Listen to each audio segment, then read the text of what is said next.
Nick, and this is the second episode of the Conversation API tutorial for Bukkit. Before we start, I'd just like to apologize for the last video. I reviewed it and I seem to be slurring a good few words, but I was in a bit of a hurry and I need to cover a lot of ground. So apologies, and hopefully I won't have this problem again. Anyway, also before we start, I've went on a bit and realized I made a mistake in the making of it. That the conversation factory has to be in the main class, has to, and make it public. Otherwise, if it's here, even if you do plugin, it'll still error out upon startup. And finally, since I'm going to test a bit of the plugin today, I decided to comment out the conversation abandon listener, because I want to get to that in a different video, and that's going to error out if I end up using it.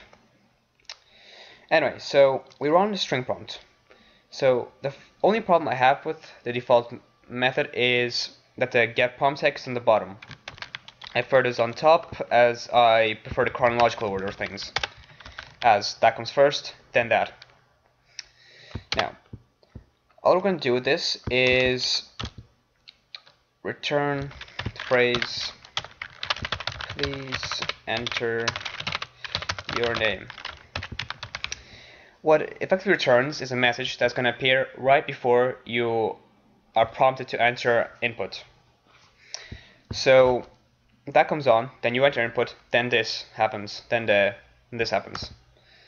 So that's fine. And what we're going to do here is set SessionData. SessionData is a hash map effectively created in the API, and you can say from two objects, doesn't really matter what, but I prefer using strings. And string s is what the person inputted, so the name. So if I put in nickmanG, it would output nickmanG, so that would be the string. Conversation context is basically everything to do with conversation, so the person, the data, everything. Now then return, if you want to finish it there, you can do end of conversation, and that'll just exit out gracefully and that'll be fine. Or, as we're going to do, a new hello prompt. This is going to be a MessagePrompt, so let's create that. And I've noticed that you won't see the fact that I'm actually creating new classes because it's a different window, and the software I'm using doesn't really let me do that much, so it won't let me use multiple windows. Sorry for that, but hopefully you know what to do in terms of just importing stuff and adding unimplemented methods. It's basically all I ever do here, and I have no reason to do that. Sorry. So continue to MessagePrompt.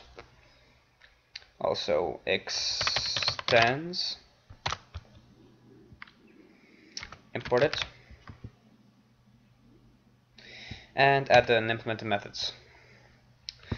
Here at least put in chronologically, so I'm happy.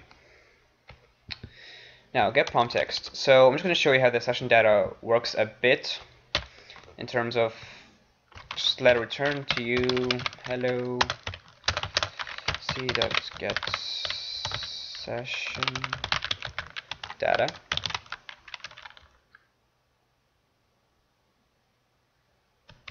Oh yeah, player name, that's the key. And just for the sake of it, just change the color. Okay, plus checker.outcome.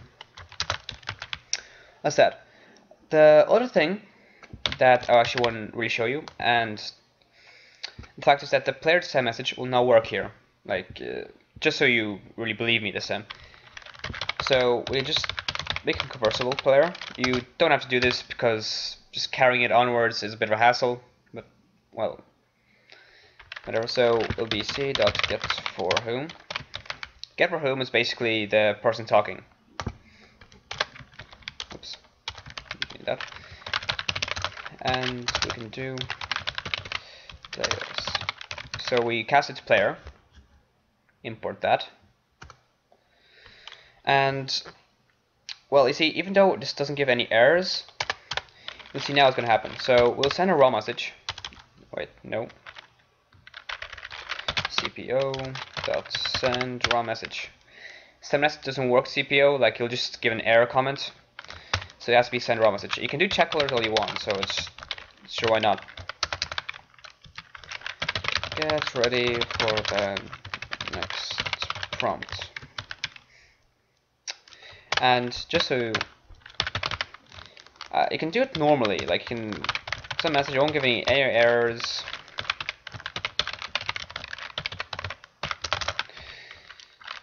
Will this show? But as you'll see in the end result, it won't do anything. So just for the sake of things, I will make an end of conversation here, so we can test it out. So update that. Don't forget to plug in YML and export it. Right. So copy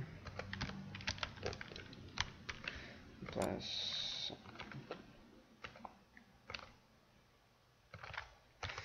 just while I'm waiting things start up properly, just check everything up. It's fine. Skip to echo. Begin, that's fine. Prompt, it's fine. It doesn't have to be a string, it can be anything really, but I just prefer going with strings since it's the easiest. Okay, so conversable. Right. Oops. Get command, at least we did that properly. Conversation factory is in the main class, that's good. This inside of plugin, that's fine. That's brilliant. Context. So we already have 1, 2, 3. We already have 6 classes. This looks a bit excessive, and I will agree it kind of feels that way, but honestly, it's just me being pretty OCD in a way, since I just like every class being a separate class, as well as neat as possible, let's say. Right, so now that we've started up,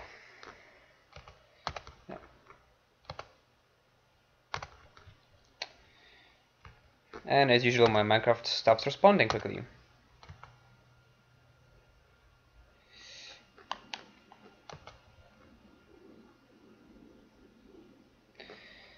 This PC is dreadful.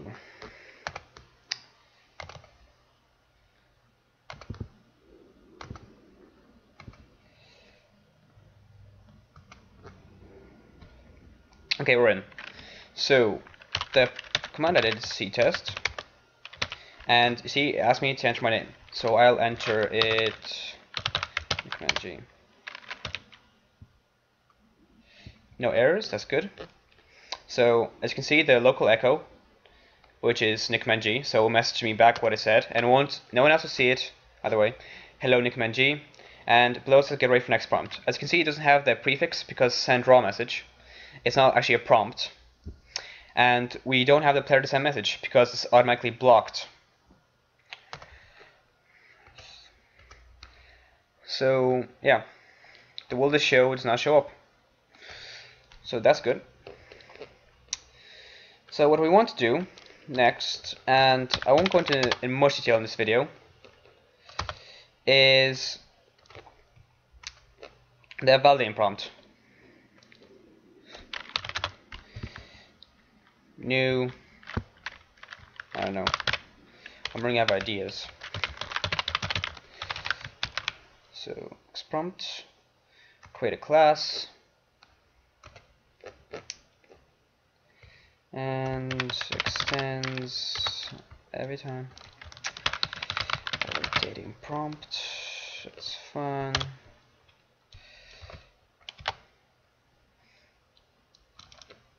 Import. Sorry. Input methods. So get prompt text, again, some top this time. So this one, validating prompt, again, it's broken into 5 categories that can really do anything here.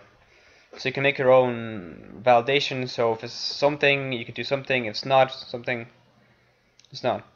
So please enter a valid day of the week. And all I can do is fix that prompt. I'm just showing you for the purpose of this. So just change it C and S, C and S. Okay.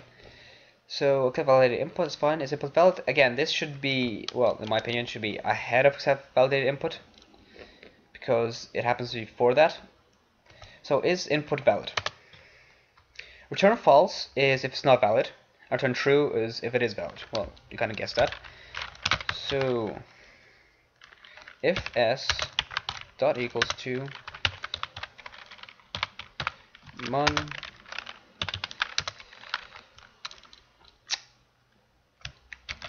just do Sunday, Monday, Tuesday. I don't know why I have those brackets in. Monday, Tuesday, Wednesday, Thursday, Friday, Saturday, Sunday.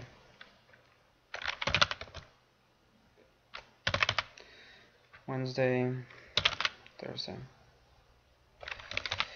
Friday, Saturday, and Sunday. And Sunday. Right. Return true. And sure, why not? We'll just save session data. So c dot set session data to date and yes, sure. Return true. So is input valid? Accept validated input. That'll be the next thing. And effectively, that's going to return false and go back to prompt X. So right,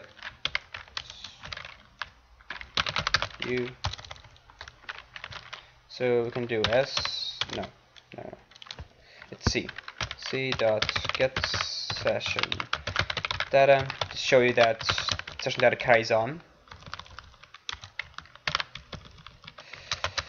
plus has picked c dot get session data, that'll be date. Right, that was an accident, sorry. And why do we have an error here? Change method, oh right, sorry. It's the, yeah, it's me being stupid, sorry. So you get for whom dot sendRawMessage. That's fine, and return. Well, next thing we will do is going to be, so I actually wrote this down somewhere. And priority, yeah. So I'm going to do is numeric prompt. So new numbers prompt. So create that and leave it for next time.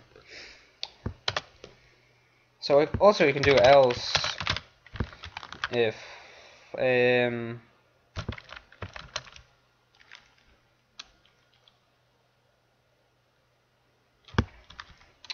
I just realized I kind of mixed that up. Just sorry. False, true, Control X. Yep, that's fine. Session data. Yep, that's alright. You can do numbers. You can do anything really. You can do regex. Like personally, in Ajasker, I did through validating, put it into the regex prompt, simply because I was kind of in it already. So I can find it now. Input valid, so you can see if s matches that, that's the regex statement, and returns true if it is, otherwise it returns false. So you can do numbers, you can do anything really. Now I'll show you this again. I made another error because I'm kind of trying to speed through this. Numbers prompt to be just a prompt. If you do new numbers prompt, it'll be a class, and I prefer going through classes. You can try going through private prompts, but it can get messy quickly.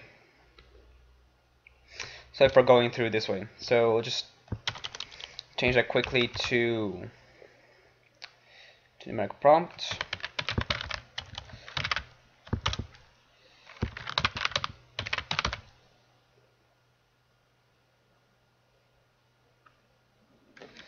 And add and implement methods.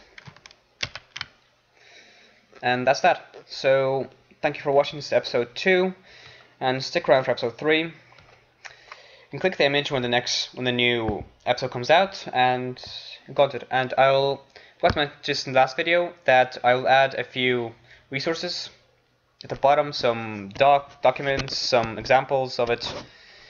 These aren't mine, I just found them on the internet, and their authors will be also in the description below, so be sure to thank them. Okay, thank you and good night.